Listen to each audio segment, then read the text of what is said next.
Salut, eu sunt Rogo și ăsta este un nou episod în care vom juca un nou joc. Skater, nu știu cum, ceva. Am zis să încercăm jocul ăsta, e destul de vechi, l-am terminat odată și mi-a plăcut destul de tare. Că nu era un joc la care să te plictisești.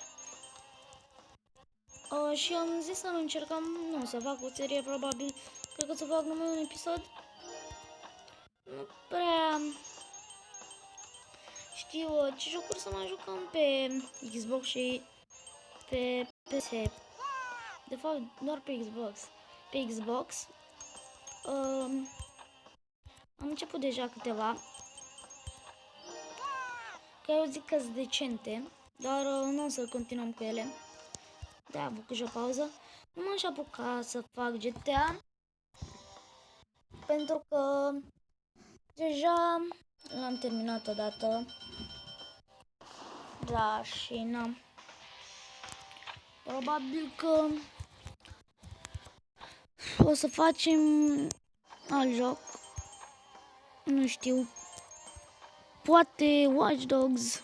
Abar nu am.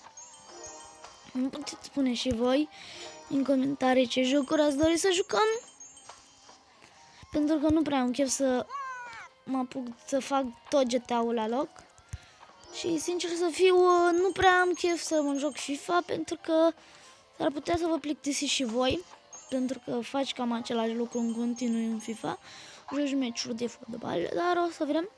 Am FIFA 16, după cum v-am spus, și cred că seria de GTA 4 o să încheiem, pentru că e un joc vechi GTA 4 și o să facem Need for Speed The Run. Da, probabil că o să joc doar 3 levele din pe video. Dacă o să facem o serie, puteți să spuneți în comentarii. Și aș dori să lăsați un like și la o pagină de YouTube pe nume Monica Teodora Ștefan. Acolo fac eu și cu prietenă videouri. Am făcut, probabil că o să mai facem. Și să vă abonați și acolo și să lăsați un like, da. Atunci noi ne vom juca joculețul ăsta, în care mereu uit să apăs pe speed. Da, deci în comentarii trebuie să-mi spuneți ce jocuri să mai joc în afară de asta. Și ce-am zis, da, ce jocuri vreți, cam atât. Da. Și am terminat și ultimul level pe acest, din acest joculeț, din acest episod. Sau hai să mai facem unul.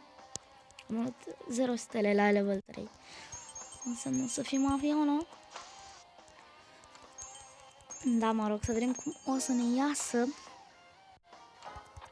Nu! Încurc între ele butoanele, nu știu de ce. Da, e un joc nu foarte vechi, dar destul de vechi. Îl jucam pe la 8 ani, 9 ani. Îl jucam pe tabletă și mi s-a părut destul de tare să și filmez cu el, ca să mă aduc aminte. Oricum nu este numai un joc de la aceiași creatori, mai este unul și cu bicicletă și nu știu dacă mai sunt și altele în genul ăsta. Mă rog, nu contează. Bine, cam atât a fost pentru acest episod. Nu uitați să lăsați un like și să dați un share, să vă abonați pe pagina, să vă abonați la canal și la mine și la Monica Teodora Ștefan. Nu uitați. Eu am fost Dragoș și ne vedea data viitoare. Pa!